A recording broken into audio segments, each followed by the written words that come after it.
Hi, Kathryn here with Handmade by circleartdesigns. Well, today on my work table, I'm going to be working on a rose quartz pendant and pearl necklace. Look at that gorgeous pendant, and I think it is set off just beautifully by this two-tone necklace. So let's turn our eyes to the mat and get started. So as I turn my eyes to the mat, I see my Simply Grateful little mat sitting right in the middle table. And I'm thinking about the necklace that I am making today and being simply grateful.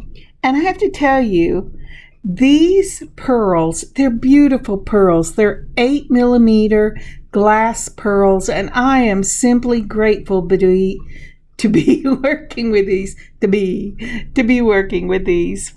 And I tell you why. My daughter had gone to do some shopping for some crafts she was putting together. She is a beautiful artist. She draws, she does jewelry, she does crochet and embroidery, and you name it, she does it.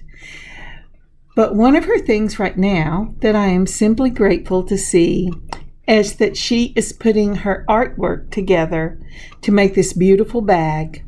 And she wanted some charms to go with it. And she went up and picked out some pearls in the color that she wanted.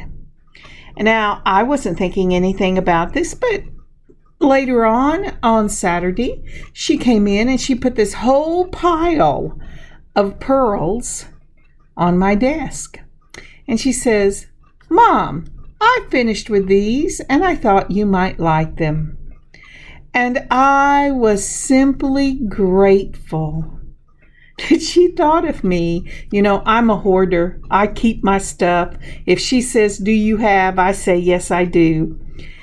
But truly, to see her generous heart, what a young woman she has turned out to be.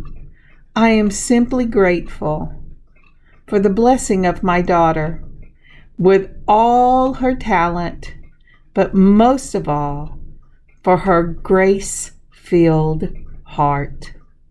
So, what are you simply grateful for today? Who are you simply grateful for? When was the last time you told them? When was the last time you thanked the Lord? All right, let's turn our eyes to the mat. So if you haven't used it yet, this beautiful rose quartz pendant came from the July bargain bead box, and it is such a beauty. I love this. Now I tell you, I went ahead and put a finish on it so that it would not tarnish. Then this is a gorgeous little piece that I have from Wild Beads. It's a closed circle.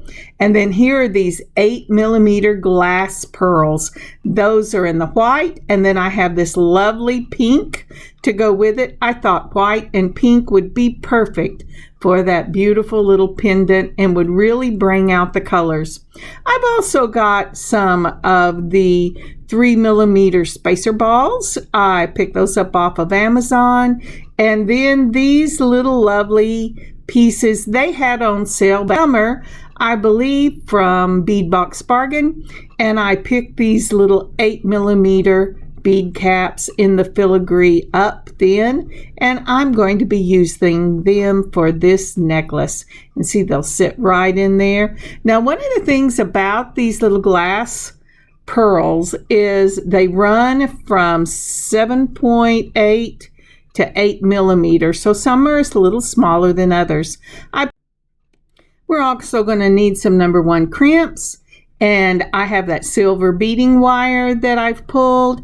And then again from Bead Box Bargain store, I pulled some of this beautiful chain. This is in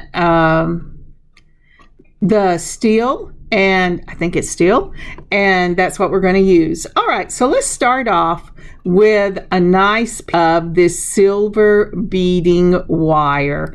Now, I do not cut, as a general rule, my beading wire first. I will just unroll a little piece of it, or however much I think I'm going to need. And I am going to go ahead and bead right on the wire. Now I started to pull out some 15-0s, and I decided not to use those. I just don't think they're going to go through that closed loop I have.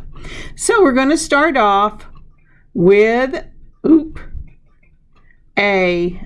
let's get all this in. So we're going to start off with our spacer ball. I always start off with that, so whenever I go ahead and close and crimp on either side, it has a spacer ball between it. And then I'm just going to go ahead and add a single 8mm pearl and then another spacer ball, and it will look something just like that. Okay, and as I said, I have that from Wild Bead. It's that decorative closed loop. I'm going to use the little loops and the larger loop, and I just don't think that the 15-0s will go through it. Even though they're very small, I think it's smaller. All right, so the next thing I'm going to do is put on one of my 8mm bead caps. I'm going to put on one of the pink pearls and then another 8mm bead cap. Now I tell you what, in the beginning of this, I wasn't sure that they weren't stuck together, and I kept throwing them on the mat going, are they stuck together? Are they stuck together? But no, it's just this beautiful little cap. As opposed, a lot of times there's a gentle curve.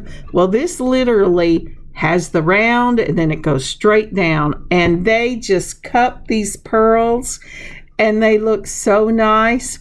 So again, as I said, we started with a spacer ball, a regular pearl, a spacer ball, a bead cap, a pearl, and another bead cap, and it looks just like that. Isn't that pretty? Now I'm going to be doing this down the one section of the beaded part of this necklace. So next thing I will do is I'll put on a spacer ball and then a plain pearl. Now if you wanted to leave off the spacer balls and put this on beading thread or cord, you could tie knots between them, but I didn't really want to do that for this piece, and so I just went ahead and used the spacer balls where a knot would normally be. Once I get that on, spacer ball on either end, I'm going to go ahead and put on my bead cap and then my pearl and another bead cap. Now, since this necklace is going to be a beaded section and then a necklace section or a chain section, you have to decide how much of your necklace do you want to be the beaded section. For this necklace, we're going to do a beaded section. Isn't that pretty? And then we're going to do the center and then a different color because this is two-toned. I really like that. I have not worked with these bead caps before, and I think they are really beautiful. So what I'm going to do here is I'm going to speed it up till I get it the length, and I'll add a little music.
And we are back. I have put on that number 1 crimp, and then I've counted out I have on my little closed loop. I'm going to go to the middle or the side middle of it, put it through one of the little holes, the beading wire. Then I'm going to run it through the crimp just like that. Now, because I am not using a wire guard on this or anything to keep this from rubbing on the wire, I want this to be slightly loose whenever I go ahead and get this up against my closed loop. I want it to be able to ride across that loop without too much tension on the beading wire itself. Now, once I have got it pulled down, I'm going to put it in the back portion of my crimper, and that would be the large section. I am actually crimping on the side because I want this to lie flat on my neck, and then so I put it on the back. Once I make sure that the wires are parallel to each other, I go ahead and crimp it, but it was not parallel yet. So let me get it parallel and moved up where I want it to be. Oop, that might be too tight. Let's see.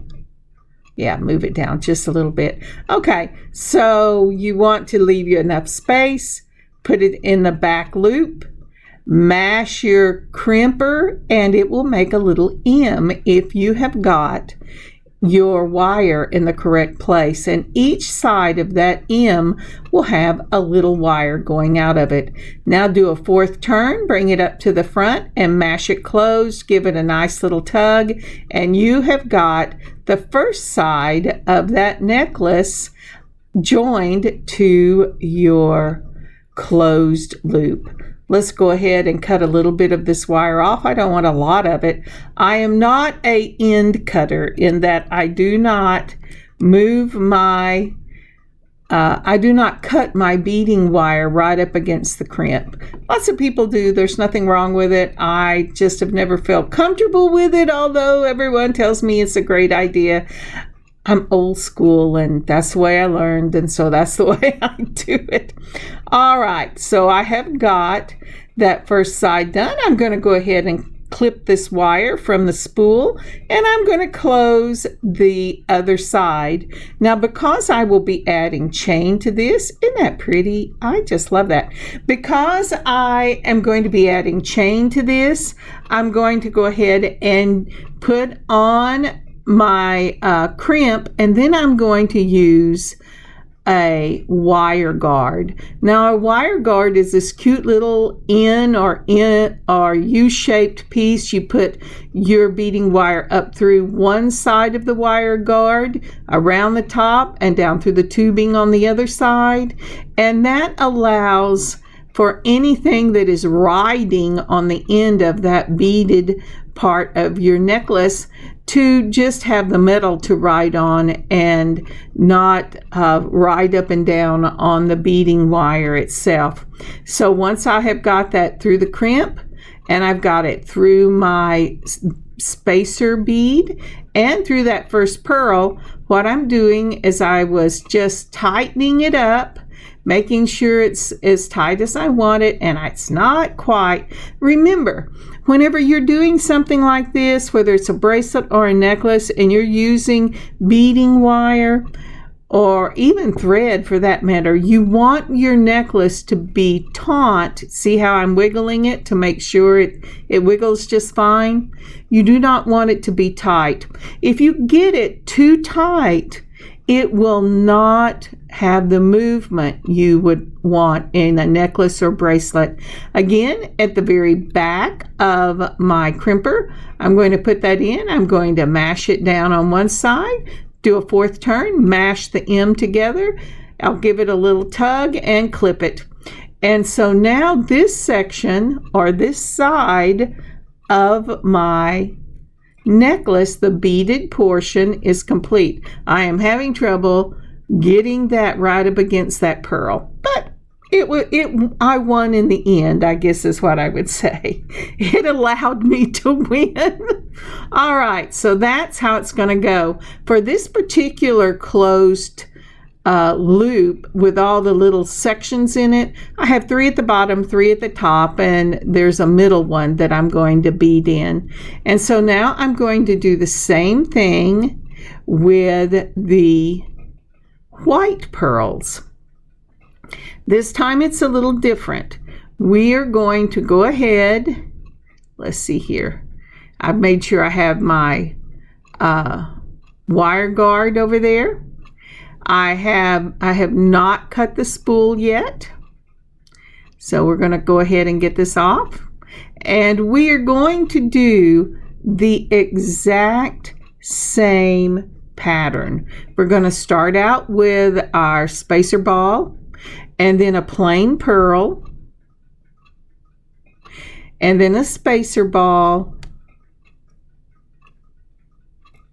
And then I'm going to put on a bead cap, that white pearl, and another bead cap. And then I'll continue on with the spacer ball and the plain pearl. It's just a matter of keeping your pattern going. And I have to tell you, I get distracted sometimes. We all do. And I get something finished and I look and I went, that's out of sequence. So before you close up your necklace or your bracelet or whatever you're doing, always check your pattern before you crimp both ends so you can take it off and fix any little boo-boos because you got distracted in the middle of it. So I'm going to speed this up a little bit, and when I get all this finished, I'm just going to put the same pearls on both sides, and I will meet you back here.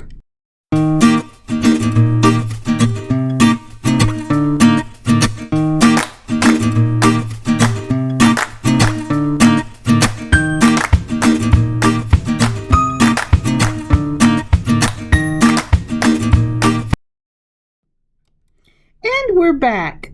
I have gone ahead and put the end of my wire, just like I did before, on the other side through my closed circle loop, and I have pulled it down, made sure the wire was in the same plane, put it in the back, crimped the back, then I put it in the front, close that in, and I'm going to give it a nice little tug and make sure it's just perfect. And now I'm going to go ahead and move my beads down. This time I put it onto the closed circle before I moved my beads down. And that's because the first time we were building towards the circle, the closed loop, and this time we're building away from the closed loop. So let's see if I can't get all these in. Now that's going to be so pretty. And if you'll notice, because we had the same number of pearls on both sides, we ended with just a plain pearl and we began the next section with a plain pearl. Now I'm going to go ahead and use my flush cutters and cut that wire right off at that pearl ending, and so it's going to look kind of like this whenever it lays on your neck. Isn't that pretty? I just love this two-tone pearl necklace. All right, let's get this laid out a little bit and we'll be ready to go ahead and close up that other loop. But that is the way it's going to look. I wish I had a bigger camera so that you could see more of this. Okay, so for this, I have put on my crimp, and then again, I'm using the wire guard because we will be adding chain on this side. I've gone up the tube, I'm going around the top and back down the other side of the tube. Now, once I get that done, I will go ahead and put that wire right in my crimp, and remember to keep it parallel. You want it to be in the same plane. Now then, before I pull it all the way down, I'm going to go ahead and pull that through my spacer ball and through that pearl right there. I am using tools to help my hands because I'm a little tired. You know, that's twice I've almost cut it instead of crimped it or pulled it because my cutters are laying on the wrong side of the mat for me. All right. So I give it a little tug, then I make sure that it's not so tight that it doesn't want to do what it's supposed to do. And did it again. I say, no, don't do that, Kathryn. And take my crimpers, and then I'm going to go ahead and crimp that the number 1 crimp in the back, do a 4th turn, and then crimp it in the front. Now when you crimp, make sure that you are crimping away from that little M shape so it will close that crimp up. And once that's done, the beaded section is complete. Now you will have to take your little wire where you put it on the closed loop, and you have to play with it a little bit so it goes, oh yes, I think I can do this, because wire is a little stiff, but because it's a wonderful wire, it will eventually just loosen up. All right, so next we are going to go ahead and we're going to put on our pendant. Now I am using these beautiful little silver plated jump rings for this. And as I said in the beginning, I always take my silver tone pieces, and even if they're silver plated, I will take clear nail polish. Now there are other things you can use that I'm sure are much better, but that's what I have at hand, and that's what I've always used. I've never had any trouble with it, and I go ahead and put 2 coats of just a clear to go ahead and seal this so it lasts longer and it doesn't tarnish. I've opened up my jump ring with the twist of one side of 2 chain nose pliers. Then I put on my necklace, and then I put on my pendant, and now I'm checking to make sure when I close my jump ring it's not rough. Now remember, if it's rough, it is not closed.